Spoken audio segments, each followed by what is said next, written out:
প্রিয় বন্ধুগণ, আপনাদের নিশ্চয়ই স্বৈরাচার সরকারের আমলে যে পিলখানার যে ঘটনাটা ঘটেছে তার কথা আপনাদের মনে আছে। এই পিলখানাতে যারা ছিল বিডিআররা তাদের কিন্তু 16 বছর করে জেল হয়েছে, 16 বছর করে মুক্তি পেয়েছে। আমার উদ্দেশ্য কিন্তু বলার সেটা না। আমার উদ্দেশ্য হলো ওখানে একজন বিডিআর বিয়ে করে মাত্র 14 দিন সংসার করার পরে তিনি কি করেছেন, জেলে গিয়েছেন। ওই 14 দিনের নতুন বউকে রেখে তিনি জেলে গিয়েছেন। 16 বছর পরে এসে সেই বউকে তিনি ফিরে পেয়েছেন।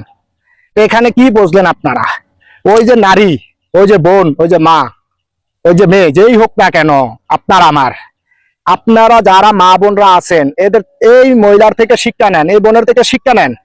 উনি যদি বিয়ের পরে মাত্র 14 দিন সংসার করার পরে যদি স্বামীর জন্য 16 বছর অপেক্ষা করতে পারে, তাহলে আপনারা যারা পরকিয়া করেন স্বামীকে পাশে রেখে অন্য পুরুষের সাথে কথা বলেন এবং কি স্বামীকে ঘুমে রেখে অন্য পুরুষের সাথে চলে যান, স্বামীকে বিছনায় রেখে অন্য পুরুষের সাথে বিছনায় ঘুমান, তাহলে আপনারও বোন সেও বোন, আপনিও মেয়ে সেও মেয়ে।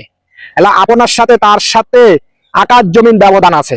আর আল্লাহ তাআলা এই ধরনের নারীর জন্য জান্নাত ঘোষণা করেছে। আর যারা স্বামীর কথা শুনে না, স্বামীর সাথে অন্যায় করে, তার স্বামীর হক নষ্ট করে, ওই ধরনের মহিলাদের জন্য আল্লাহ তাআলা কি করেছে, জাহান্নাম ওয়াজিব করে রেখেছে। তাই এই আপুর থেকে, এই বোন থেকে শিক্ষা নিন, আপনাদের জীবনটা সুন্দর হয়ে যাবে।